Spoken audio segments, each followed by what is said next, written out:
ఈరోజు ఇక ఎవరున్నా లేకపోయినా, ఎవరు నన్ను హత్తుకున్నా విడిచిపెట్టినా నాకు చింత లేదు. ఎందుకంటే నాకు ఆయన ఉన్నాడు. వాళ్ళు రాజులైన యాజకులు కాక మరి ఏమవుతారు? మీరు దేవునికి కనెక్ట్ అయితే మీరు అలా అవుతారనే సైతానుగాడు మిమ్మల్ని కనెక్ట్ చేసుకోవడానికి ట్రై చేస్తున్నాడు. భక్తి లేదు, తొక్కలేదని వదిలిపెట్టమ్మాయి, అవి మనకు పనికిరావు. మనం లైఫ్ని ఎంజాయ్ చేయాలి. చూడు లోకం చూడు ఎట్లుందో చూడు. అది మనం ఏంటంటే ఆదివారం దేవుడి సన్నిధి అంతవరకే, డెప్త్లోకి వెళ్ళకూడదు. వద్దొద్దు, మనకొద్దు, ఎందుకు అని వాడేస్తున్నాడు మసాలా. ఆ మసాలాకి చాలామంది బుక్ అయి ఉన్నారు. అందుకే ఇందాక చేతులు ఎత్తలేకపోయారు. ఇప్పుడు దేవుడు నీతో మాట్లాడుతున్నాడు. అదే మసాలా కింద వేగుతావా, లేకపోతే నా వైపుకి ఇకనన్నా సాగుతావా అని అడుగుతున్నాడు. ఆ పసిప్రాయము నుండే సమూయేలు దేవుని సముఖంలో దేవుని మొదట తెలుసుకున్నాడు, తర్వాత కలుసుకొని తెలుసుకున్నాడు, నిలిచిపోయాడు. తనకు ఇచ్చిన సమయం అంతట్లో అద్భుతమైన సేవ చేసి 2 రాజులను ప్రతిష్ఠించినటువంటి ప్రవక్తగా, మనందరికీ మాదిరి వ్యక్తిగా తరతరాలుగా ఆయన ప్రశంసించబడతానే ఉన్నాడు. తమ్ముడు నీ పేరేందా వెనక? సమూయేలు అంట ఆయన పేరు. అసలు సమూయేలుకి ఆయనకి ఏమైనా సంబంధం ఉందా? కానీ సమూయేలు అని పేరు వచ్చింది. ఇట్లా ఎంతమంది లక్షల మంది, కోట్ల మంది పెట్టుకున్నారు సమూయేలు అని. ఇప్పుడు చూడండి, నేను ఎన్నిసార్లు ఇందాక మీ సమూయేలు అని, అట్లా ఆ సమూయేలు అనే నామం కోట్ల మంది నోళ్ళల్లో ప్రతిదినం పిలువబడుతుందంటే వింత కాదు. దావీదు తన తరము వారికి దేవుని సంకల్పం చొప్పున సేవ చేసి నిద్రించాడని అపోస్తల కార్యం 7లో ఉంది. అదేంది, రాజ్య పరిపాలన కదా దావీదు చేసింది? సేవ చేశాడా? సేవ చేశాడని బైబిల్ చెప్తుంది. మీకు తెలుసా, సౌలన్న యెహోవా యాజకుల్ని హతం చేశాడు, కానీ సౌలు టైంలో అయినా జనాలు దారి తప్పారు, కానీ చివరికి సౌలే కర్ణపిశాచి దగ్గరికి వెళ్ళాడు. కానీ దావీదున్న టైంలో ఒక్కడు కూడా వేరే వాటి వైపు తిరగల. దావీదు టైంలో దావీదు దేవునికి కనెక్ట్ అయ్యాడు. ఆ ప్రజలందరినీ కూడా దేవునికే కనెక్ట్ చేశాడు. ఏ కార్యం జరిగినా ధనుర్గీతం ఒకటి రాస్తాడు, పాడండి రా పాడుకోండి అంటాడు. మందసాన్ని మోసుకొస్తుంటే రాజు అన్న ఇది కూడా పక్కన పెట్టేసి ఒక సామాన్యుడిలాగా ఆ మందసం ముందు గంతులు వేస్తూ నాట్యం ఆడుతూ దేవుని మహిమపరుస్తూ సామాన్యుడిలాగా మహిమరచి దేవుని కొని ఆడుతుండే ఆయన భార్య సౌలు కూతురు మీకాలు. ఏ కాలు? మీకాలు కాదు, మా కాలు కాదు, ఆమె పేరు మీకాలులే. స్తోత్రం. మీకాలు అంది, రాజువైన నీవు నీ స్థితిని మరచి నీచుడొకడు చేయునట్లు ఇలా చేయుట తగునా? చిచ్చి, ఎక్కడికి పోతాయి లేబర్ బుద్ధులు అనుకుందో ఏమో. మరి గొర్రెలు కాసేవాడు కదా, రాజ కుటుంబంలో పుడితే రాజవంశంలో పుడితే ఆ శౌర్యం, ఆ పరాక్రమం, ఆ రాజసం, ఆ టీవీ, ఆ దర్పం వస్తాయి. గొర్రెలు కాసుకునేవాడుగా, బట్టలు పోయేది కూడా కానకుండా ఎక్కడికి ఏం చేస్తాడులే అనుకుంది. పాపం బిడ్డ మనసులో హీనపరిచింది. జస్ట్ హృదయంలో అలా అనుకున్నందుకు దావీదుతో మొత్తం అన్నది 2 మాటలు అట్లా అంటది. అలా అన్నందుకు దావీదు ఏమన్నాడు తెలుసా? గొర్రెలు కాసుకునేవాడినే, కానీ మీ అయ్య చేతిలోంచి రాజ్యం లాగి ఈ గొర్రెలు కాసేవాడికి ఆయన ఇచ్చాడు.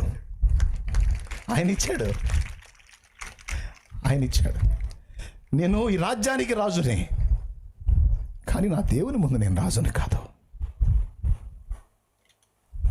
నా దేవుడు ఎల్లప్పుడూ నాకు రాజు, నేను ఎల్లప్పుడూ ఆయన దాసుడిని. యెహోవాయే నా రాజు, నేను ఎల్లప్పుడూ ఆయన దాసుడు. ఆయన ముందు ఒక దాసుడినే, ఆయన ముందు ఒక బానిసనే, ఆయన ముందు ఒక అల్పుణ్ణే. నేను ఇంతే చేస్తాను. ఎందుకో తెలుసా? నా ప్రజలు తెలుసుకోవాలి, నా వలె నా ప్రజలు కూడా నా దేవునికి కనెక్ట్ అవ్వాలి. నా దేవుణ్ణి మయమరచి ఆరాధించాలి. నా దేవుడు గొప్పవాడు.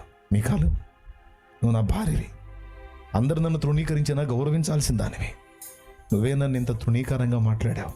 నీ మాటలను బట్టి నేను కృంగిపోను. నా దేవుణ్ణి బట్టి నేను ఆనందిస్తున్నాను అన్నాడు తప్ప ఒక్క పరుష పదజాలం ఆయన వాళ్ళ. ఫలితంగా ఏం జరిగింది తెలుసా? అలా నోరు జారినందుకు, హృదయంలో అతను హీనపరిచినందుకు తన జీవిత కాలం ఆమెకు సంతానం కలగలేదు. గొడ్రాలైపోయింది. భక్తిపరుని ఒక్క మాట అనుకున్నందుకు. తర్వాత ఇవ్వలా సంతానం, ఇవ్వలా. మీ కాళ్ళకి సంతానం గొడ్రాలు. అంటే దావీదు విషయంలో ఎంత సీరియస్గా ఉన్నాడో చూడు ఆయన. ఎందుకు తెలుసా? దావీదు దేవునికి కనెక్ట్ అయ్యాడు. దేవుడు కూడా దావీదు కనెక్ట్ అయ్యాడు. సమూయేలు దేవుని ప్రేమించాడు, దేవునికి కనెక్ట్ అయ్యాడు. దేవుడు కూడా సమూయేలు కనెక్ట్ అయ్యాడు. ఈరోజు నువ్వు దేవునికి కనెక్ట్ అవుతావా? వాళ్ళిద్దరితో కనెక్ట్ అయిన దేవుడు ఈరోజు నీతో కూడా కనెక్ట్ అవుతాడు. అలాంటి మెట్టుకు నువ్వు రావాలని చేతులు చాచి ఎదురు చూస్తున్నాడు. లోబడనులని ప్రజల వైపు దినమంతయు నా చేతులు చాపుచున్నాను అంటున్నాడు. రా నా దగ్గరకు రా. లోకము దాన్ని ఆశ గతిస్తాయి కానీ నా చిత్తం నెరవేర్చేవారు నిరంతరం నిలుస్తారు. నా కుమారుడా, నా కుమారి, చూడు లోకం నీ ముందుంది. అది కావాలో నేను కావాలో చూడు. నేనే కావాలనుకుంటావా? రా. అదే కావాలనుకుంటావా? పో. అందులో ఏం పొందుతావో నేను కూడా చూస్తాను. ఎంతవరకు ఏం మిగిలించుకుంటావో, ఏం సాధిస్తావో నేను కూడా చూస్తా. పో అంట. దావీదు ఏం కోరుకున్నాడు? అదొద్దు, నీ మందిరం కావాలి, నీ పాద సన్నిధి కావాలి, నీ ప్రసన్నత చూడాలి, నీ పాదాల చెంత నిన్ను ఆరాధించాలి, నీలోనే మైమరచిపోవాలి, ఉలకించిపోవాలి. అయ్యా నాకు నువ్వు కావాలి. యజమానుడా అనే పాటినారా? యజమానుడా నా యేసు రాజుడు అనే పాట. అందులో అంటాడు,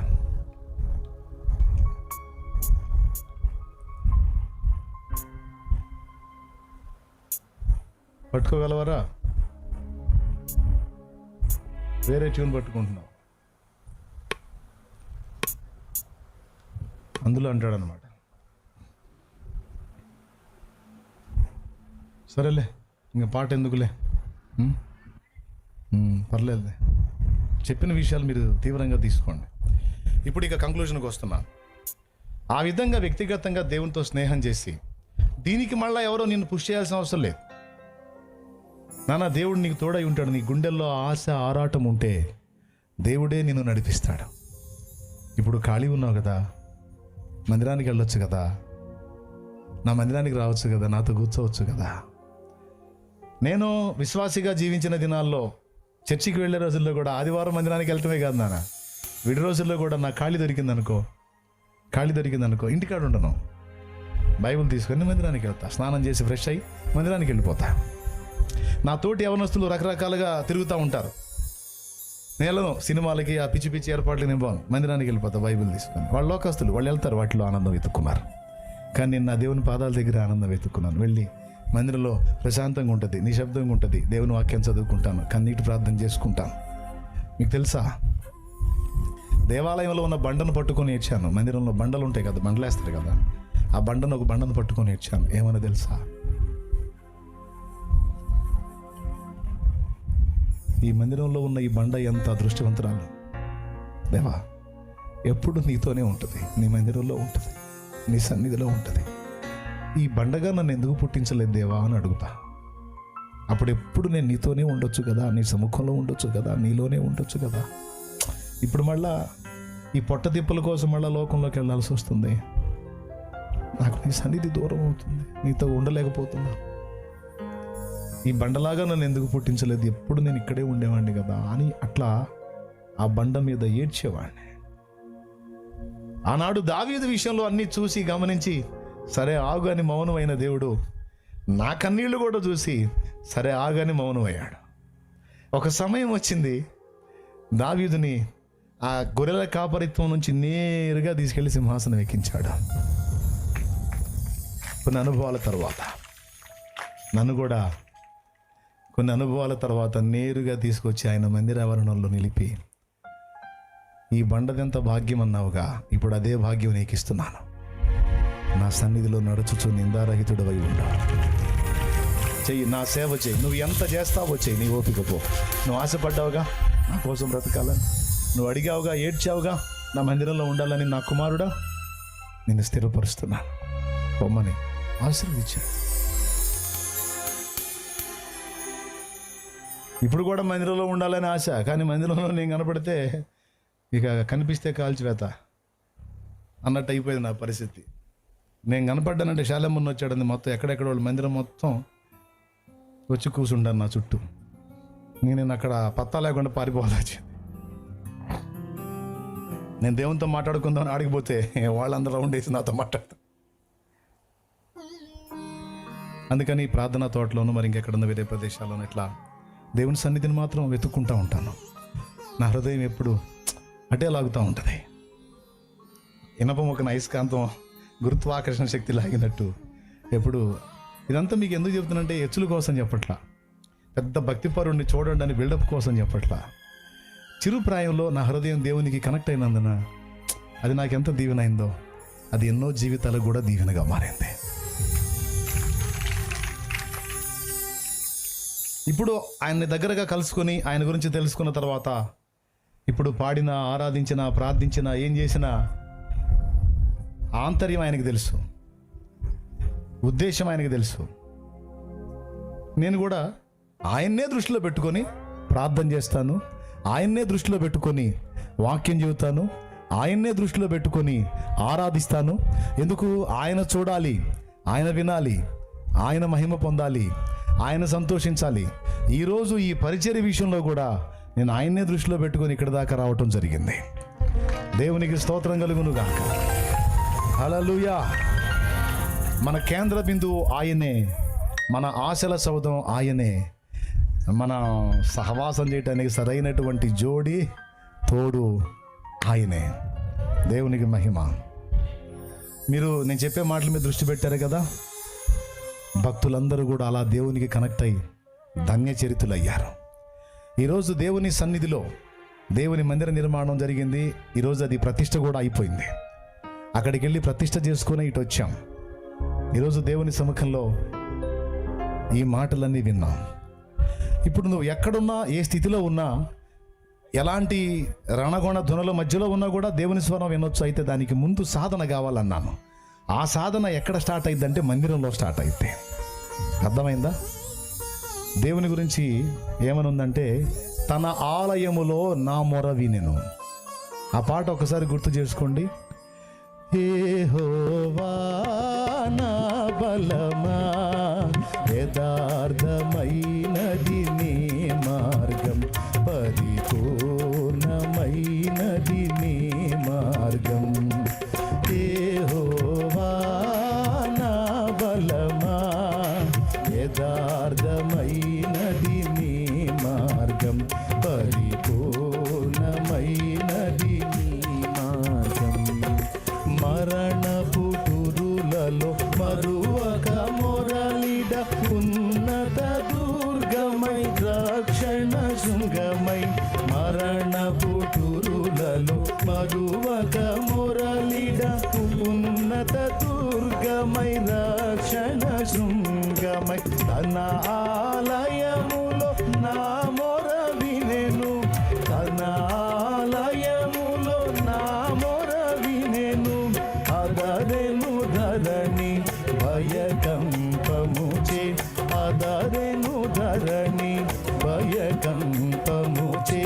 యెహోవా నా బలమా, యథార్థమైనది నీ మార్గం, పరిపూర్ణమైనది నీ మార్గం. యెహోవా.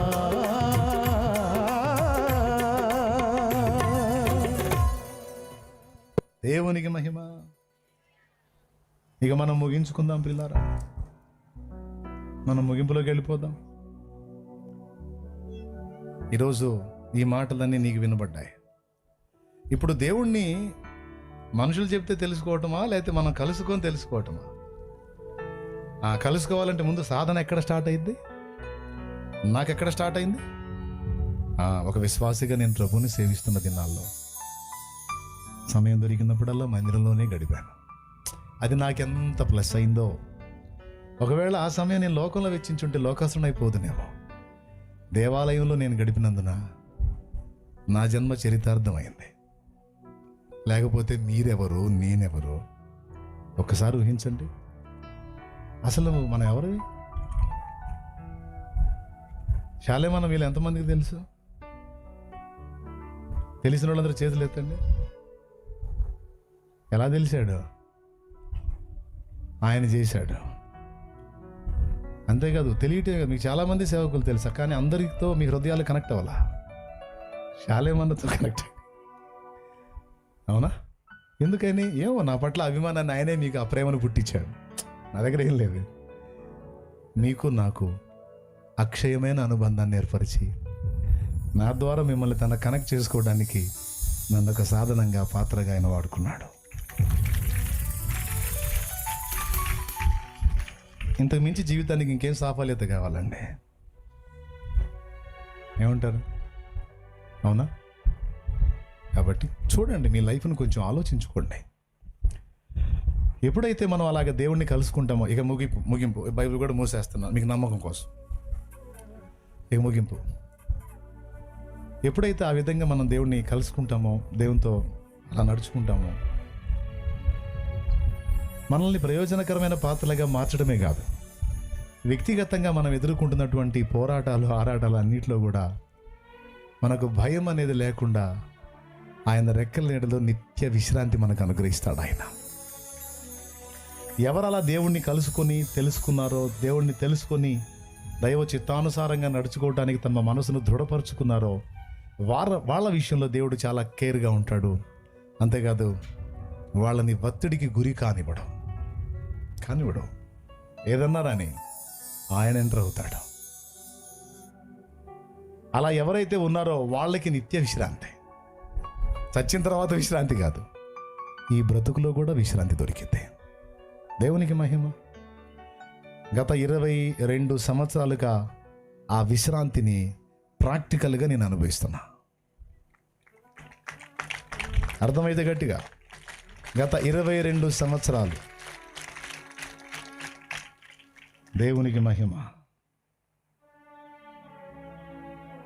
ఎంత మీకు అందరికి అర్థమైందని నేను అనుకుంటున్నాను. మీ హృదయంలో భద్రం చేసుకొని మీ మనసులో దేవుని వైపు తిప్పుకోండి. అందుకు అనుగుణ్యంగా మందిరం కూడా రూపుదిద్దుకుంది. అలా అది నిర్జీవ మందిరం, మీరు సజీవ మందిరం, నేనొక మందిరం. మందిరం అక్కడ కదా, మీరు ఇక్కడ ఎందుకు కూర్చున్నారు? మందిరం అది కదా, ఇక్కడ ఎందుకు కూర్చున్నారు? ఇదిగో ఇక్కడ ఒక మందిరం ఉంది. శాలేమరాజు అనేది ఒక మందిరం, రవి అనేది ఒక మందిరం. విచిత్రం ఏంటంటే, ఇక్కడ కూర్చున్న మందిరాలన్నీ ఈ మందిరంతో కలిసి ఆ మందిరాన్ని ప్రతిష్ఠ చేయడానికి వచ్చారు.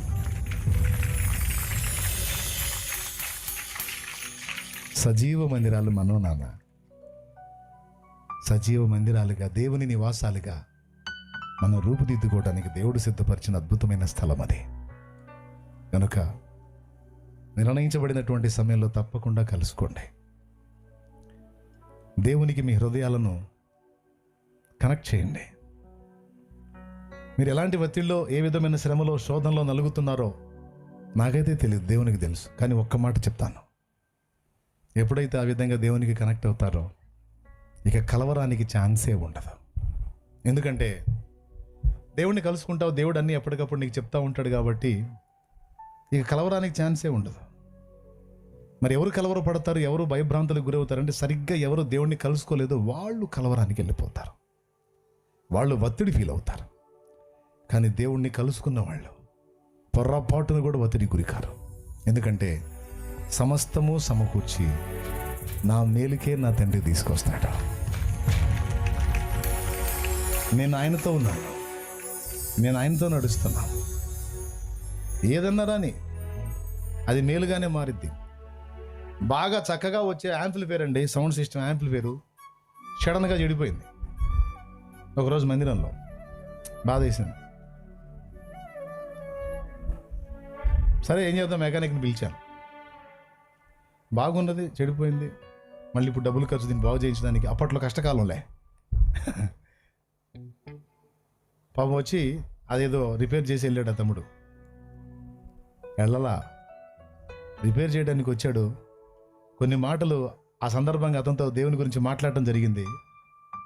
ఆశ్చర్యం ఏంటంటే యాంప్లిఫైర్ బాగుపడింది, బాగు చేయడానికి వచ్చినాడు కూడా బాగుపడ్డాడు. తను తన ఇంటి వారు మొత్తం రక్షణ పొంది దేవుని సన్నిధి పరిచారకుడు అయ్యాడు. ఇప్పుడు నా వస్తువు ఎందుకు చెడిపోయింది?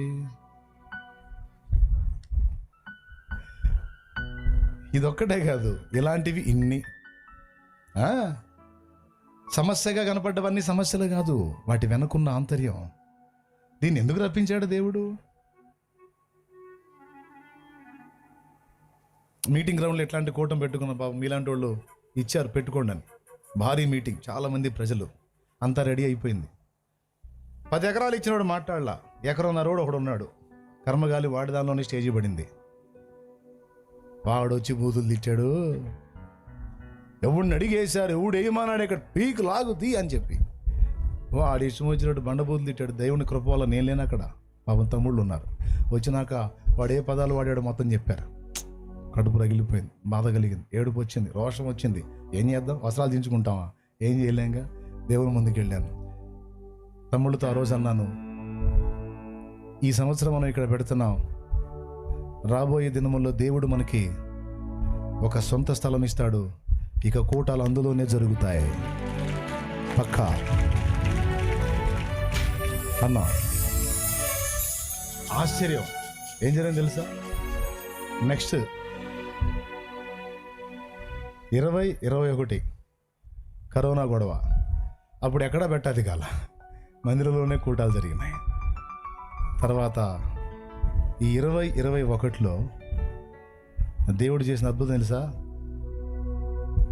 ఈ 2021లో 20 ఎకరాల స్థలం ఏర్పాటు చేశాడు. 20వ సంవత్సరం 21వ సంవత్సరం మందిరంలో పెట్టించి ప్రేయర్స్ అక్కడ జరిగించి, ఈ 2 ఏళ్లలో అక్కడ స్థలం రెడీ చేసి, ఏ మాట అయితే పలికానో ఆ మాట ప్రకారం నెక్స్ట్ కూటాలు నేరుగా తీసుకెళ్ళి అక్కడే పెట్టించాడు. ఇప్పుడు 22 నుంచి జరుగుతున్నాయి అక్కడే. 22, 23, 24, 25, 26 ఇప్పుడు 5 సంవత్సరాలు ఆడే జరుగుతున్నాయి. దేవునికి మహిమ, చెప్పండి గట్టిగా. అదే వాడు తిట్టకపోతే నాకు ఆ రోషం వచ్చేది. నాకు ఆ రోషం రాకపోతే ఆ మాట ప్రవచనాత్మకంగా పలికేవాడినా? పలకకపోతే దేవుడు దాన్ని సీరియస్గా తీసుకునేవాడా?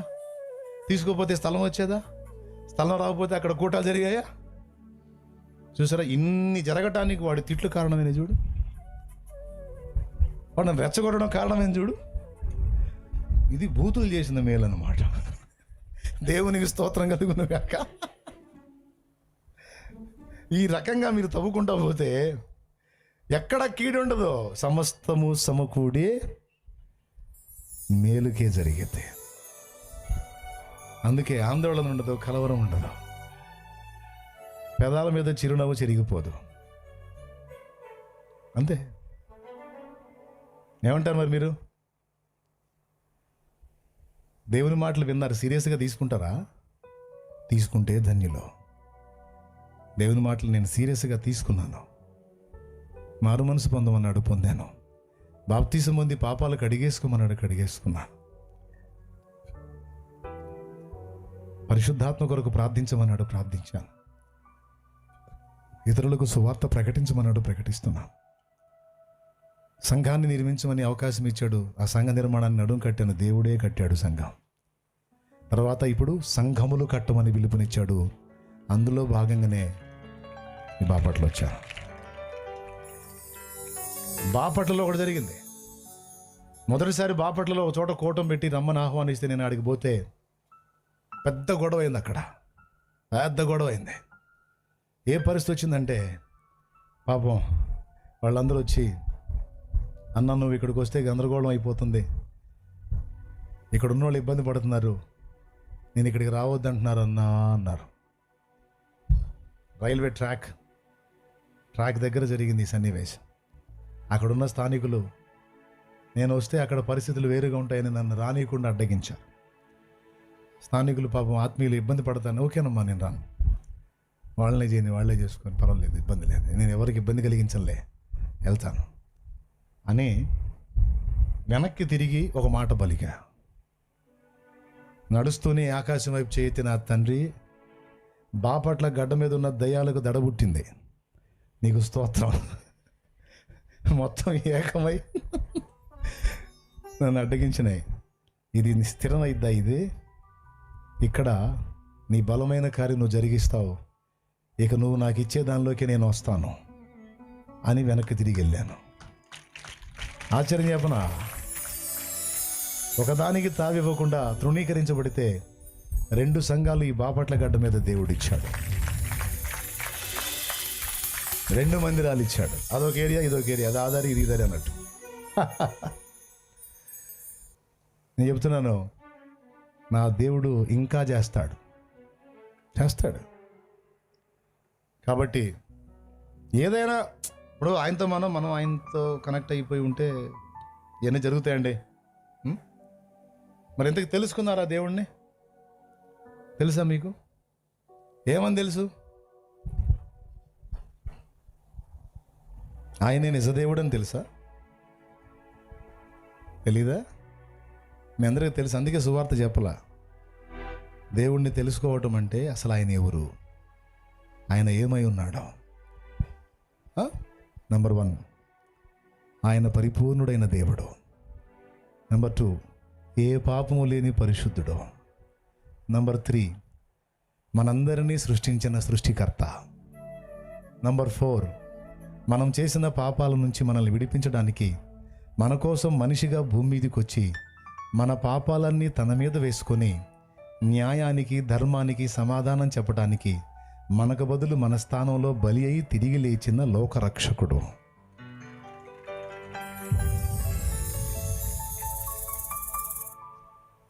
మనల్ని శిక్షించడానికైనా రక్షించడానికి, నువ్వు ఎదుటోడు ఆపదలో ఉన్నాడు, వాడిని ఆదుకోవడానికి నువ్వు మనసు కలిగి ఉన్నావు, నీకు కలిగింది ఏదో ఇవ్వడానికి ఇష్టపడ్డావు.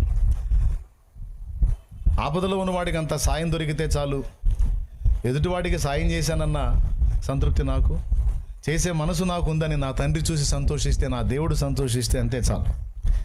దీన్ని ఎవరో ప్రజలు చూసి నాకేం పబ్లిసిటీ చేయాల్సిన అవసరం లేదు, నాకేం డబ్బా కొట్టాల్సిన అవసరం లేదు, నేను దాని గురించి ఎచ్చులు పడాల్సిన అవసరం లేదు అని ఆ ఉద్దేశంతో సాయం చేస్తున్నారా? లేకపోతే 10 మందికి అది తెలియాలని, 10 మంది తనను గురించి గొప్పగా అనుకోవాలని డబ్బా కోసం హెల్ప్ చేస్తున్నారు అనేది దేవుడు పట్టించుకుంటాడు అని యేసయ్యే చెప్పాడు. ఒకసారి చదువుతాడు, వినండి ఆ మాట. మత్తయి సువార్త 6వ అధ్యాయం 2వ వచనం. కావున నీవు ధర్మము చేయునప్పుడు మనుషుల వలన ఘనత నొందవలనని వేషధారులు సమాజ మందిరములలోను వీధులలోనూ చేయులాగున నీ ముందర బోర ఊదింపవద్దు, వారు తమ ఫలము పొంది ఉన్నారని నిశ్చయముగా మీతో చెప్పుచున్నాను. నీవైతే ధర్మము చేయునప్పుడు నీ ధర్మము రహస్యముగా నుండి నిమిత్తము నీ కుడి చెయ్యి చేయునది నీ ఎడమ చేతికి తెలియకుండవలెను. అట్లయితే రహస్యమందు చూచు నీ తండ్రి నీకు ప్రతిఫలమిచ్చును. రహస్యమందు చూచు తండ్రి అంటే ఏంటండి? రహస్యమందు చూచు తండ్రి అన్నాడు.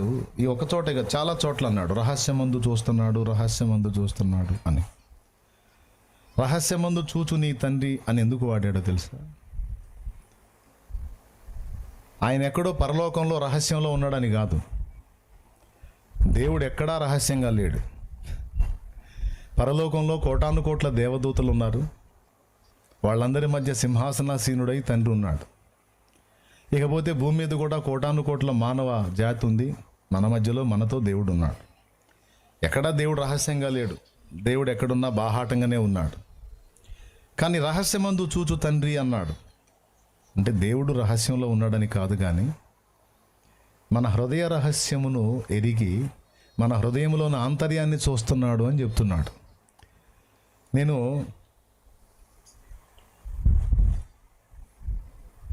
ఈ విషయాన్ని ఎందుకు మీకు చెప్పనిష్టపడ్డానంటే, మనం ఇప్పుడు ఆరాధన చేశాం, స్తుతించాం, దేవుని మయంపరిచాం. దేవుని మయంపరిచేటప్పుడు మన హృదయం ఎలాంటి భావంతో ఉంది అనేది దేవుడు పట్టించుకుంటాడు అని.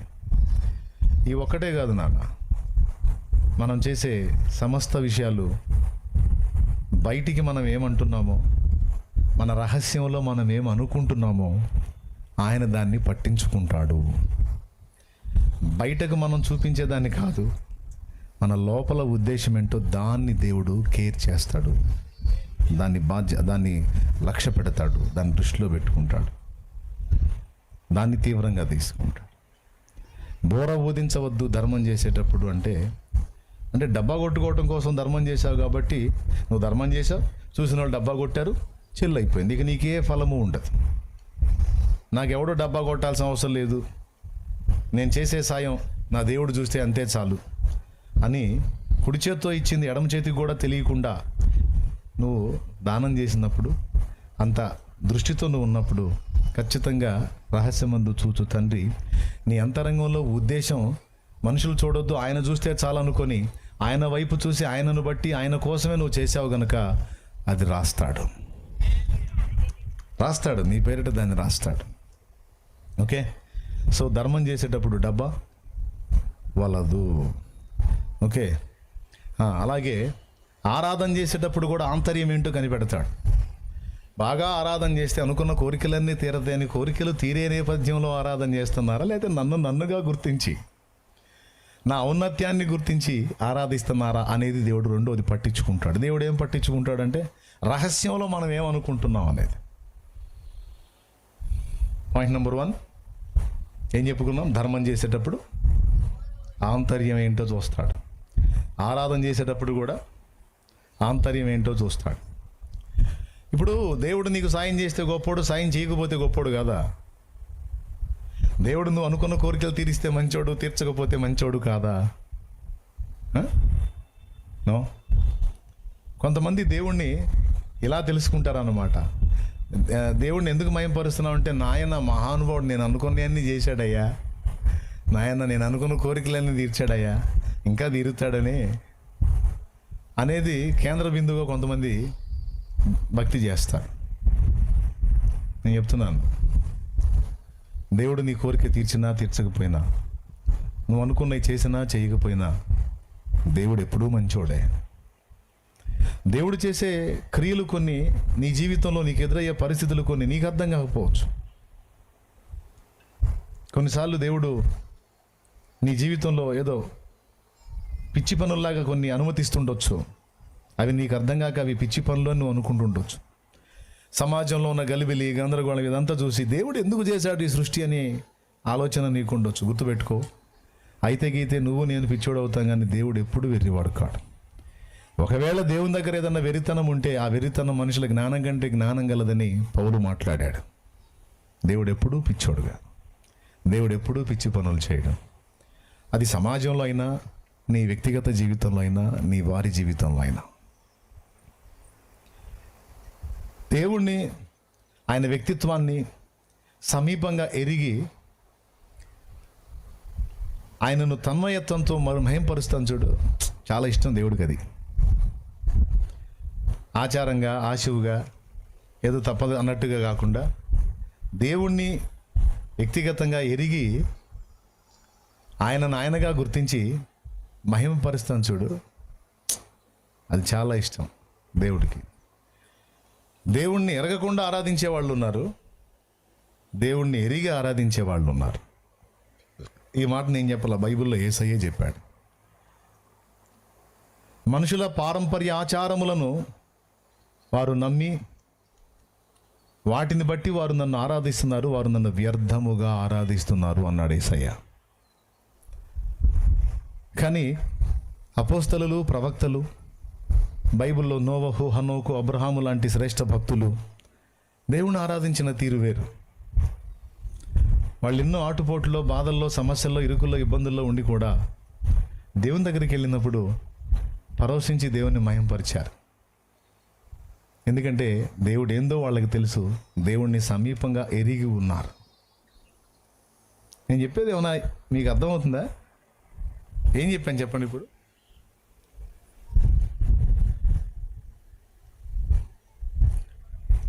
కొన్ని చర్చిలలో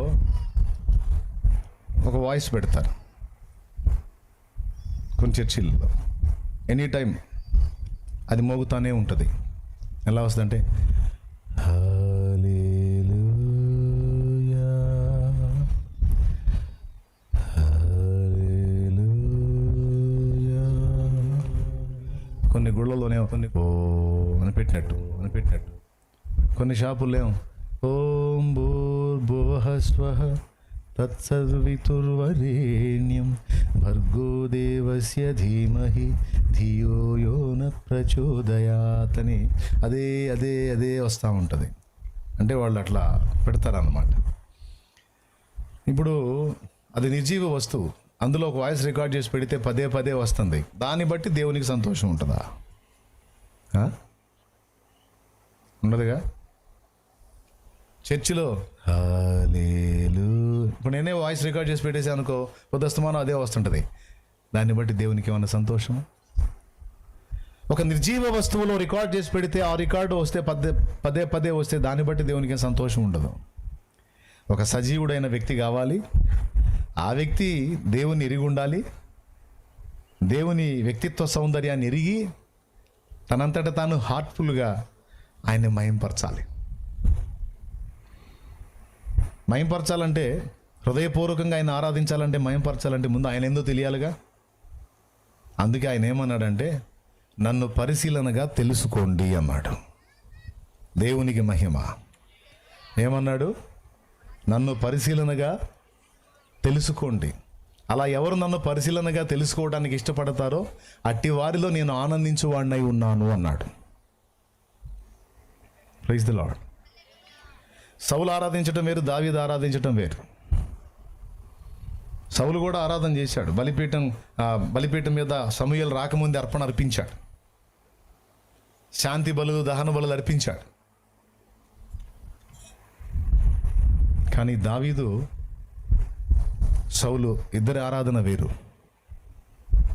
సౌలు ఆరాధనలో యాంత్రికత్వం ఉంది, దావీదు ఆరాధనలో నిండు హృదయము, తన్మయత్వం, పరవశం, భక్తి భావం ఉంది. దావీదు అంటే దేవునికి ఎందుకు అంత ఇష్టం అంటే దేవుడు అంటే దావీదుకు పిచ్చి. ఏదన్నా మనకి మేలు జరిగితేనే మనం దేవుణ్ణి మహింపరుస్తాం. కానీ దావీదు అలా కాదు. దేవుణ్ణి ఎరిగి తెలుసుకుని దేవుణ్ణి మహింపరిచాడు. దేవుడు మెచ్చే ఆరాధన మనం చేయాలంటే ముందు అసలు ఆయన ఏంటో మనం తెలుసుకోవాలి. ఇది ఎంత కీలకమైన విషయం అండి. దేవుణ్ణి ప్రేమించాలన్నా, ఆరాధించాలన్నా, దేవుని కొరకు ఫలించాలన్నా, దేవుని చిత్తం నెరవేర్చాలన్నా, దేవుని కోసం మనం ఒక అడుగు వేయాలన్నా, దేవుని నిమిత్తం ఏది చేయాలన్నా ఫస్ట్ అసలు ఆయన గురించి, ఆయన ఏందో తెలుసుకోవాలి. ఈ తెలుసుకోవడంలో రెండు రకాలు ఉంది. మనుషులు చెబితే తెలుసుకోవటం, మనంతటా మనం దేవుణ్ణి కలుసుకొని తెలుసుకోవటం. ఇప్పుడు నేను చెప్పినవన్నీ చేయాలంటే ముందు దేవుణ్ణి తెలుసుకోవాలి. తెలుసుకోవటంలో కూడా మన రెండు రకాలు ఉంది. ఎవరో చెబితే తెలుసుకోవటం, మనంతటా మనం కలుసుకొని తెలుసుకోవటం. బైబిల్ గ్రంథంలో సమూయేలు మొదటి గ్రంథంలో సమూయేలు గురించి ఏం రాసిందంటే, బాలుడైన సమూయేలు ఏలీ ఎదుట యెహోవాకు పరిచర్య చేయువాడాయను అనుంది. ఒకసారి చూస్తారా? సమూయేలు మొదటి గ్రంథం బైబిల్ ఉంటే తీయండి. 3వ అధ్యాయం 1వ వచనం. బాలుడైన సమూయేలు ఏలి ఎదుట యెహోవాకు పరిచర్య చేయుచుండెను. ఆగక్కడ ఎవరికి పరిచర్య చేస్తున్నాడని ఉంది. అందరు నోరు తెరిచి చెప్పండి. ఎవరు పరిచర్య చేస్తున్నాడు? సుబ్బయ్య. బాలుడైన సమూయేలా? వెంకట సుబ్బయ్య అనుకుంటున్నానులే. మీరు చెవుల్లో చెప్పుకుంటారు, అంత పెద్దగా చెప్పండి. బాలుడైన సమూయేలు యెహోవా ఎదుట ఏలీకి, లేకపోతే ఏలి ఎదుట యెహోవాకు రైట్, బాగుంది. పరిచర్య చేస్తున్నాడంటే దేవుని సన్నిధిలో ఉన్నాడు, దేవుని సేవే చేస్తున్నాడు. కానీ 7వ వచనం చదువు. సమూయేలు అప్పటికి యెహోవాను ఎరుగకుండెను. ఇదేంటి? ఎరగకుండా కూడా పరిచర్య చేయొచ్చా? ఎరగకుండా కూడా సేవ చేయొచ్చా? చేయొచ్చు. అంటే అక్కడ అర్థం ఏంటంటే సమూయేలు పర్సనల్గా దేవుణ్ణి కలుసుకోవాలా, వ్యక్తిగతంగా దేవుణ్ణి ఎరగడు. కానీ పాలు తాగే పసిప్రాయం నుండి వాళ్ళమ్మ హన్న యెహోవాను గురించి చెప్పింది సమూయేలుకి. ఎవరు చెప్పారు? వాళ్ళమ్మ చెప్పింది. నానా, మన దేవుడు ఎంత గొప్పవాడో తెలుసా? సముద్రమును పాయలు చేసిన వాడురా మన దేవుడు. ఆకాశము నుండి ఆహారాన్ని కురిపించినవాడు. వాస్తవంగా ఆకాశం నుండి వర్షం కురిసిద్ది, అది నేలను తడిపిద్ది, నేల భూమిని పంటనిచ్చిద్ది, భూమి పంటనిచ్చిద్ది. కానీ డైరెక్ట్గా ఆహారం ఆకాశం నుండే కురిపించినోడయ్యా. బండ నుండి మధుర జలాలు రప్పించినోడు, చేదుని మధురంగా మార్చగలిగిన వాడు, మనందరినీ నిర్మించిన నిర్మాణకుడు అని ఆయనను గురించి అనేక రకాలుగా చిన్నప్పటి నుంచి ఈ సమూయేలుకి దేవుడి పిచ్చెక్కేటట్టు బోధించింది. ఎందుకంటే సమూయేలు విషయంలో ఆమె ఒక మొక్కుబడి చేసింది. ఏంటి ఆ మొక్కుబడి అంటే, ఆమెకి ఎంతకాలం అయినా పిల్లలు లేకపోతే షిలోహులోనున్న దేవాలయములో, దేవుని మందిరంలో ఆమె ప్రార్థన చేసింది. దేవా, ఇన్నాళ్ళు ఒక బిడ్డ నీవు అని అడిగాను. ఈరోజు స్పష్టంగా అడుగుతున్నాను, నీవు నాకు ఒక మగపిల్లను దయచేయము, వాడిని నీ కోసం పెంచుతాను, పాలు విడవగానే వాడిని తెచ్చి మందిరంలో వదిలేస్తాను.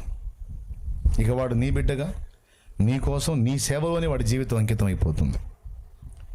అలాగూ నేను చేస్తాను, నాకు ఇవ్వని అడిగింది. ఆ ఏడే ఆమె గర్భవతి అయింది. అద్భుతమైన సంతానం సమూయేలు పుట్టాడు. మరి ఏమని దేవునికి అప్పచెప్పింది? ఏమని మొక్కుబడి చేసింది? ఏమని తీర్మానం చేసింది? పుట్టిన బిడ్డను దేవునికి ఇస్తానని, దేవుని సేవకి ఇస్తానని. ప్రైజ్ ద లార్డ్, హల్లెలూయా. మొన్న మధ్యకాలంలో దేవుని మందిరంలో ఒక తల్లి కనపడింది నాకు. ఒక తల్లి, ఆమె ఉదయం నుంచి సాయంత్రం వరకు మందిరంలోనే ఉండి పరిచర్య చేయడానికి తీర్మానించుకుందంట. ఆమె బీదరాలు, పిల్లలు ఉన్నారు, వాళ్ళ బాధ్యతలు అయిపోయినాయి. ఇక వాళ్ళకి ఏదన్నా ఈ శేష జీవితం వాళ్ళకి సేవ చేయాలి. అయితే ఈమె వాళ్ళ బాధ్యతలు నెరవేర్చి వాళ్ళని వదిలేసింది. పక్కన వదిలేసి ఎప్పుడు దేవుని మందిరంలోనే ఉంటుంది. ఆమెను అడిగాను, ఉదయం నుంచి సాయంత్రం దాకా దేవుని సన్నిధిలోనే ఉండాలని తీర్మానించుకున్నావా? ఎందుకు? ఆమె చెప్పింది, అయ్యా, నా శరీరంలో పెద్ద పెద్ద గడ్డలు, 3 గడ్డలు వచ్చినాయి. ఆ 3 గడ్డలు మరి కొంచెం అనుమానాస్పదంగా ఉన్నాయని డాక్టర్లు చెప్పారు. అనుమానాస్పదం అంటే ఏందో మీకు తెలుసు. ఏంటి? మరి అవి పెరుగుతూ ఉన్నాయి. హాస్పిటల్కి వెళ్ళాలి, డాక్టర్ దగ్గరికి వెళ్ళాలి. మరి ఒకవేళ క్యాన్సర్ గడ్డలు అయితే వాటిని తొలగించుకొని ఆ ట్రీట్మెంట్ తీసుకొని మరి డబ్బులు వదులుతాయి, నా బాడీ కూడా పనికి రాకుండా అయిపోయింది. అందుకని నేను దేవుని సముఖంలో ఒక తీర్మానం చేశాను. ఏంటంటే, దేవా, దయచేసి ఎంతోమంది జీవితాల్లో ఎన్నో అద్భుతాలు చేశావు, నా జీవితంలో ఈ ఒక్క అద్భుతం చేసి నా దేహంలో ఉన్న ఈ గడ్డలన్నీ కనబడకుండా చెయ్యి. ఇక నేను బ్రతికినంత వరకు ఉదయం నుంచి సాయంత్రం వరకు ఎటు పోకుండా నీ మందిరావరణలోనే నేను బ్రతుకుతాను, నీ పరిచర్య చేస్తాను అని ప్రార్థన చేశానన్నా. నా ప్రార్థన దేవుడు విని ఆ 3 గడ్డలు మళ్ళీ కనబడకుండా చేశాడు. ఇప్పుడు డాక్టర్లకు లక్షలు పోయాలా? తర్వాత వాళ్ళు కీమో అది అని ఇచ్చి ఒళ్ళంతా గుల్ల చేసి ఆడబెడతారు, జుట్టంతా. సర్జరీలు అయినా తక్కువ ఉంటాయా? ఆపరేషన్ చేయాలన్నా తక్కువ ఉంటుందా? కాబట్టి దయచేసి నన్ను ఈ విషయంలో, ఈ బలహీనత నుంచి విడిపించి నాకు బ్రతుకు నీవు. ఆ బ్రతుకు ఇక నీ సన్నిధిలో నీ కోసం బ్రతుకుతా, నీ సేవ చేస్తానయ్యా. ఆ డాక్టర్లకు పెట్టేదేదో నీ సన్నిధిలోనే, నీ పాదాల చెంతనే నేను వెచ్చించుకుంటాను. దయచేసి నాకు కనికరించమని ప్రార్థన చేసుకుంది. ఆమె ప్రార్థన విన్నాడు. దేవుడు ఒక అద్భుతం చేశాడు. పోయినా మొత్తం అడ్రస్ లేకుండా ఇప్పుడు ఆమె దేవుని సన్నిధిలోనే కూర్చుంది. నేను వెళ్ళేసరికి ఊడుస్తూ ఉంది. దేవునికి స్తోత్రం కలుగును గాక. ప్రియులారా, ఇట్లా కొన్నిసార్లు దేవుని పాదాల చెంత మనం వెళ్ళి మోకాళ్ళుని ప్రార్థన చేసినప్పుడు దేవుడు విని జవాబులు ఇచ్చినటువంటి అనుభవాలు కూడా చాలామంది జీవితాల్లో ఉన్నాయి. నా మట్టుకు నా విషయంలో కూడా అంతే జరిగింది.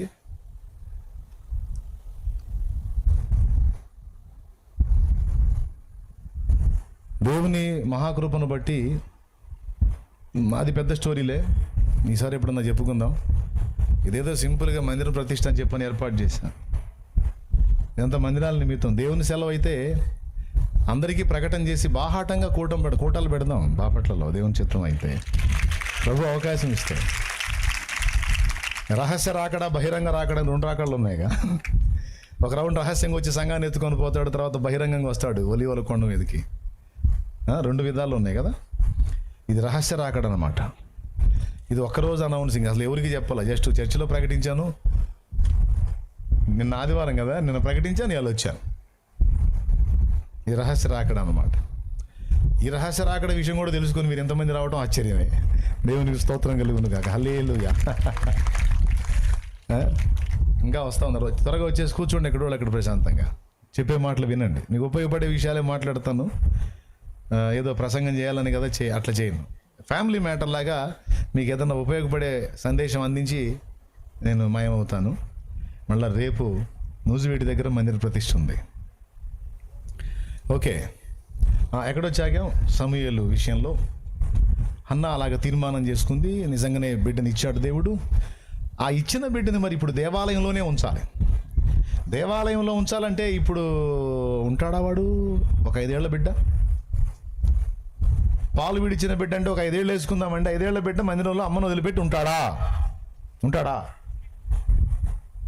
ఒక్కొక్కడు దున్నపోతులాగా ఉంటాడు. 18-20 ఏళ్ళు వస్తాయి. దైవజనుడు వచ్చాడు, వందనాలు చెప్పినాడు అనుకుంటా పోతుంటాడు. ఒక్కొక్కడు అరే అన్న వచ్చాడు రా వందనాలు చెప్పిరంటే అనుకుంటా పోతుంటాడు, కుక్కలు తోలినట్టు. అమ్మాయి దైవజనుడు అన్న వచ్చాడు, వందనాలు చెప్పమ్మా. మమ్మీ నేను బయటికి వెళ్తున్నానని చెప్పాగా, నువ్వు చూసుకో అవన్నీ. మై నీళ్ళు అమ్మాయి, మమ్మీ ఇంత నాకు నువ్వు చూసుకో అని వాళ్ళ అమ్మకు అటు తిరిగి వార్నింగ్ ఇచ్చి ఇటు తిరిగి దయచండి అని లేదు. ట్రైనింగ్ లేదు సరిగా, దిక్కుమాలిన ట్రైనింగ్ అన్నమాట. పునాది ఎప్పుడు వేయాలో అప్పుడు వేయలే. మొక్క ఇవ్వంగనది. కానీ అన్న చాలా తెలియగలది. వీడు ఎప్పుడో కొంచెం పెద్ద అయిన తర్వాత వీడికి పాఠాలు నేర్పుదాం అనుకుంటే కుదరదు. వీడికి పసితనము నుండే దేవాలయంలో వాడు ఉండటానికి అనుగుణ్యంగా వాడికి అవగాహన కల్పించాలని ఉగ్గుపాలతో నేర్చుకున్నాడు అంటారు చూడు. ఉగ్గుపాలతో నేర్పింది దైవ భక్తి హన్న తన బిడ్డకి. ఎందుకంటే వాడు దేవాలయంలోనే బతకాలిక, దైవ సేవలో జీవించాలి. చాలామంది లోకంలో మనుషులు పుడతారు, తమ కోసం తామే బ్రతుకుతారు, తమ కోసం తామే కష్టపడతారు, తమ ఇంటి వారు మాత్రమే వాళ్ళ హృదయంలో ఉంటారు. సమాజం కోసం వాళ్ళు ఏ విధమైన ఆలోచన కలిగి ఉండరు. తమ కోసం తమ వారి కోసం మాత్రం బ్రతుకుతారు, చస్తారు. చరిత్ర లేదు. కానీ సమూయేలు లైఫ్ అది కాదు. హన్నా అలా నిర్ణయించుకోవాలా. నాకు దేవుడు బిడ్డనిచ్చాడు, వాడిని దేవాలయంలో ఉంచాలి. వాడు అటు దేవుని కోసం ఇటు సమాజం కోసం వాడబడాలి. వాడు దేవాలయంలో ఎదగాలి, దేవుని పాదాల చెంత ఎదగాలి, దేవుని సముఖంలో పెరగాలి. వాడు దైవజనుడు కావాలి, దైవజనురాలు కావాలి. ఆమె ఒక తల్లి తన బిడ్డల విషయంలో ఇలాంటి తలంపు కలిగి ఉండాలి. కోర్స్ దైవజనుడే ఒకవేళ దేవుని చిత్తంలో కాకపోయినా సమాజానికి ఏదో ఒక విధంగా సేవ చేసేవాడే కావాలి. నా బిడ్డ, నా కొడుకైనా నా కూతురైనా వాడి కోసమో లేదా మా కోసం మాత్రమే బ్రతికేవాడై ఉండకూడదు. వాడు సమాజానికి ఒక దీపముగా ఉండాలి అనే ఆలోచన ప్రతి క్రైస్తవ తల్లి గుండెల్లో ఉండాలి. నీవు కన్న పిల్లలకు నీవు అదే అవగాహన కల్పించాలి. అమ్మా, ఎప్పుడు కూడా మన కోసం మనం మాత్రం బ్రతకొద్దు, మనం సమాజం కోసం బ్రతకాలమ్మా. ఎందుకంటే మన కోసం మనం బ్రతికి చావటానికి మనల్ని దేవుడు భూమి మీద పుట్టించలా. ఈ భూమికి మన వలన కొంతైనా, ఈ భూమి మీద ఉన్న జీవులకు మన వల్ల కొంతైనా ప్రయోజనం జరగాలి తల్లి, జరగాలి నాన్న. కనుక సమాజం కోసం మనం బ్రతకాలి నాన్న, సమాజానికి మన వల్ల కొంతైనా సేవ జరగాలి.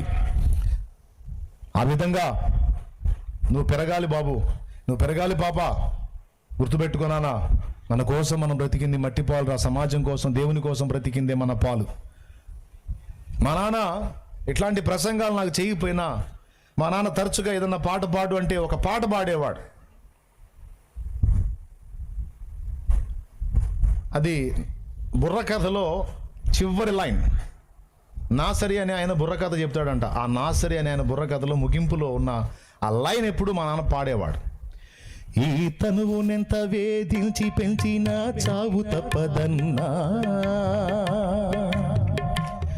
ఈ తనువునెంత వేధించి పెంచినా చావు తప్పదన్నా, మనము చేసిన మంచి చెడ్డలకు మరణం లేదన్నా, మనము చేసిన మంచి చెడ్డలకు మరణం లేదన్నా, ఈ తనువునెంత వేధించి పెంచినా చావు తప్పదన్నా, మనము చేసిన మంచి చెడ్డలకు మరణం లేదన్నా.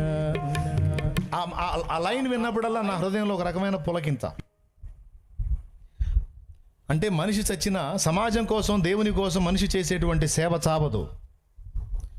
ఒక మనిషి సమాజం కోసం వాడబడితే, ఒక మనిషి ద్వారా సమాజంలో ఎవరైనా ప్రయోజనం పొందితే, ఆ మనిషి పోయినా, ఆ మనిషి ద్వారా ఎవరైతే మేలులు పొందారో వాళ్ళందరి హృదయాల్లో, ఈ తంతంతా చూసిన దేవుని హృదయంలో ఆ వ్యక్తి యొక్క జీవితం సుస్థిరం. మీరేమంటారు? దేవునికి మహిమ. షాలేం రాజు అన్న మీలో ఎంతమందికి తెలుసు? ఎక్కడ ఉంటాడు? చిల్లదూరుపేటలో ఉంటాడు కదా. నాకు కూడా తెలుసా మీకు తెలుసా? తెలుసా మీకు? ఇక్కడ లేడులే, చిల్లదూరుపేటలో ఉన్నాడు. నేను కూడా అప్పుడప్పుడు చూస్తుంటా ఆయన్ని. ఏదో అటు చూస్తున్నారు, నువ్వేగా అంటారా? అట్లయితే మీరు పప్పులో కాలేసినట్టే. నేను వాళ్ళ తమ్ముడిని, శాలేం రాదు చిలకలూరుపేటలో. ఏందని అటు చూస్తారు మళ్ళీ అనుమానంగా? అంటే మీ ఫీలింగ్ మాకు తెలుసులే అని. నేను మీ అందరికీ సుపరిచితం, మీకే కాదు చాలా మందికి పరిచయం. నేను ఎంతవరకు ఈ భూమి మీద ఉంటానో, నాకు దేవుడు ఎంత సేవ జీవితం ఇస్తాడో ఆయనకే స్తోత్రం. నేనే కాదు, నాకంటే ముందు వెళ్ళిపోయిన భక్తులు చాలామంది శ్రేష్ఠ భక్తులు వెళ్ళిపోయారు, కానీ వారి సేవా విశేషాలన్నీ కూడా భూమి మీద ఇంకా సజీవంగానే ఉన్నాయి. సమాజాన్ని హితవు కోరి సమాజానికి మంచి చేసిన ప్రతి ఒక్క వ్యక్తి సమాజంలో బ్రతికే ఉన్నాడు. దేవుని హృదయంలో ఉన్నాడు, సమాజంలో కూడా బ్రతికే ఉన్నాడు. సమాజం మనల్ని మెచ్చుకోవాలి, పొగుడుకోవాలని నేను చెప్పట్ల బిడ్డలకి.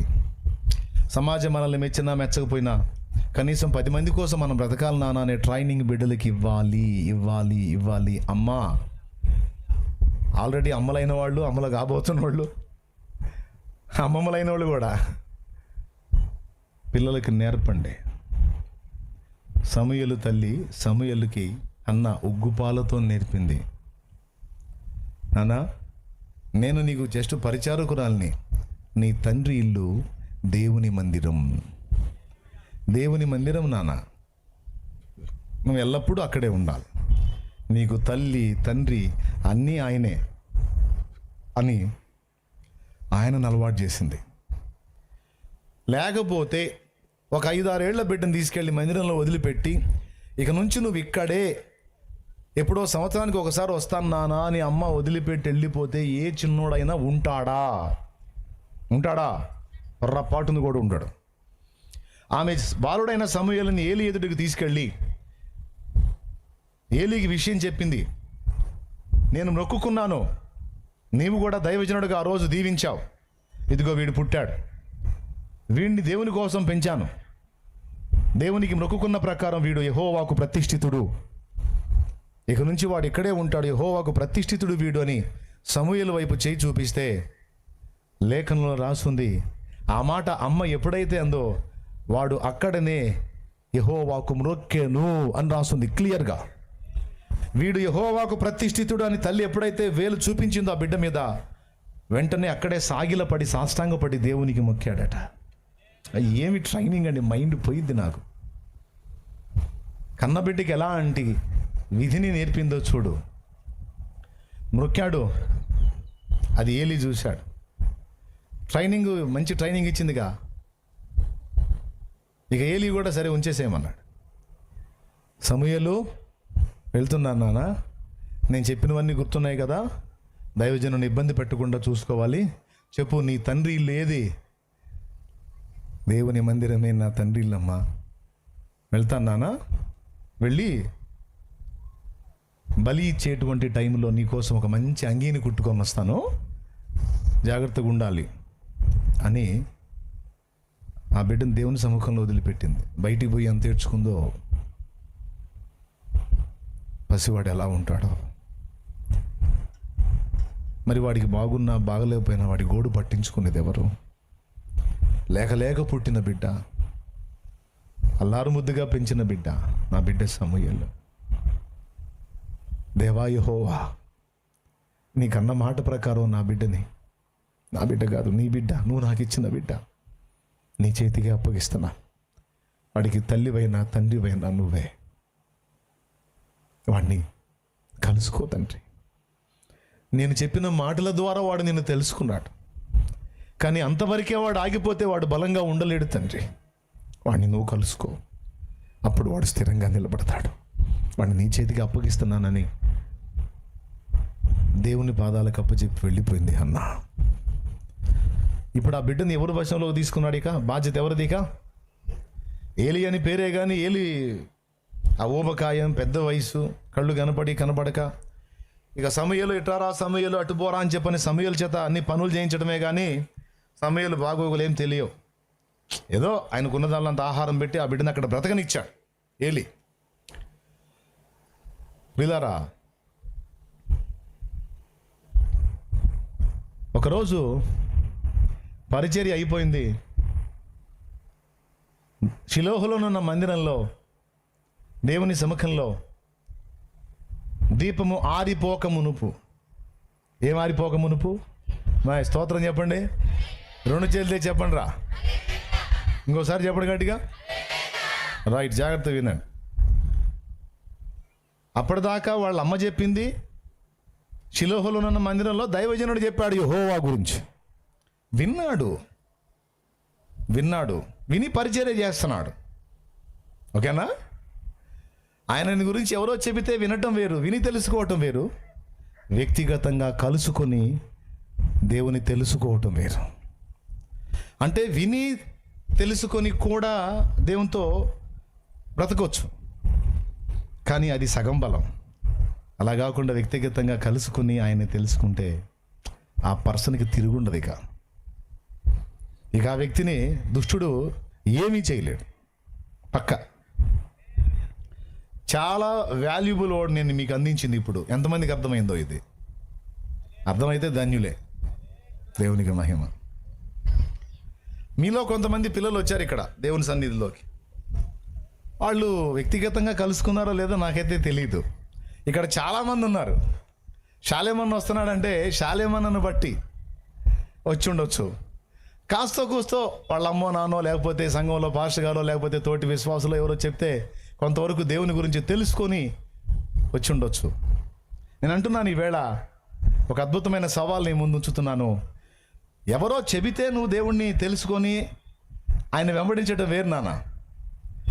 ఈరోజు నేను చెప్పిన మాటను తీసుకొని నువ్వుగా సిద్ధపడి దేవునికి అందుబాటులోకి వెళ్ళి ఆయన సముఖంలోనికి వెళ్ళి, దేవా ఎవరో చెబితే నేను నిన్ను తెలుసుకోవటం కాదు, నువ్వుగా నన్ను కలుసుకోవాలి, నేను సహవాసం చేయాలి. ఈ అనుభవం నాకు కావాలి. నన్ను వ్యక్తిగతంగా కలుసుకో. నువ్వేంటో నాకు తెలియజేయి ప్రభు. నీతో నడుచున్నట్లు నాకు నీ ప్రత్యక్షతనివ్వు అని నువ్వు దేవుని సముఖంలోకి వెళ్ళు. ఇప్పుడు మీ అందరూ ఒకవేళ బలహీనపడితే మిమ్మల్ని బలపరచడానికి దైవజనులు ఉన్నారు. షాలేము రాజు అనే నేను కూడా మీలాంటి వ్యక్తినే కదా. మీరున్న లోకంలో నేను ఉంటున్నాను. మీరు దేవుని సన్నిధికి ఒక వారం రాకపోతే దైవజనుడు మిమ్మల్ని అడగవచ్చు, ఏమా పోయిన వారం కనబడలేదు అని. మీరు ప్రార్థన చేసుకోకపోతే ప్రార్థన చేసుకోండి అని మిమ్మల్ని హెచ్చరించేవాడు ఉన్నాడు. వాక్యం చదువుకపోతే వాక్యం చదవండి అని హెచ్చరిక చేసేవాడు ఉన్నాడు. దేవుని సేవను పనిని నిర్లక్ష్యం చేస్తే జాగ్రత్త, దేవుని సేవ చేయండి ఫలం ఉంటుంది అని హెచ్చరిక చేసేవాడు ఉన్నాడు. చెడుతనంలో ఒకవేళ కనబడితే తప్పు, అది మానేసేయి, పవిత్రంగా జీవించు, పరిశుద్ధంగా నడు అని మీకు హెచ్చరించడానికి దైవజనులు ఉన్నారు. నేను కూడా ఒక దైవజనుని స్థానంలో ఉన్నాను. మరి మిమ్మల్ని హెచ్చరించేవాళ్ళు దైవజనులు, మరి దైవజనులను హెచ్చరించేవాళ్ళు, మరి శాలేమన్నని హెచ్చరించేవాడు అవునా? నేను చెప్పనా? ఒక సాధారణ విశ్వాసిగా భక్తి జీవితాన్ని ప్రారంభించిన నేను అప్పటి నుంచి ఇప్పటిదాకా నిలిచి ఉండడానికి కారణం ఏంటంటే, ఎవరో చెబితే దేవుని గురించి వినటం మాత్రమే కాదు, నేనుగా దేవుణ్ణి వ్యక్తిగతంగా కలుసుకొని ఆయన్ని తెలుసుకొని ఆయనతో వ్యక్తిగతంగా నడవటం అనేది అలవాటు చేసుకున్నాను. చెల్లి, మీకు అర్థమయ్యే కొడుతున్నారా చప్పట్లు? ఏం చెప్పాను చెప్పండి ఇప్పుడు?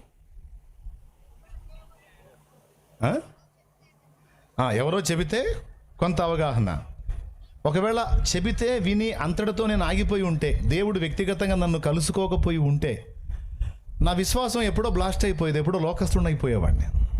కానీ ఆ రోజు నుంచి ఈ రోజు దాకా నిలిచి ఉండడానికి కారణం ఏంటంటే, కొంతవరకు నడిపించి మనుషులు నన్ను వదిలేశారు. నిజం, కొంతవరకు నన్ను నడిపించి మనుషులు నన్ను వదిలేశారు. మరి ఆట్టే కాలం వాళ్ళు ఉండరుగా నాతో. అయితే మనుషులు వదిలేసినప్పుడు ఆ ఘట్టంలో దేవుడు నా చేయి పట్టుకున్నాడు. దేవుడు నా చేయి పట్టుకొని వ్యక్తిగతంగా నన్ను తన యొద్దకు ఆకర్షించి నాతో మాట్లాడటం, నన్ను సంధించటం, నాతో ఆయన వ్యవహరించటం, నాకు ఆ కృప దొరికింది. ఈరోజు ఇక ఎవరున్నా లేకపోయినా, ఎవరు నన్ను హత్తుకున్నా విడిచిపెట్టినా నాకు చింత లేదు. ఎందుకంటే నాకు ఆయన ఉన్నాడు.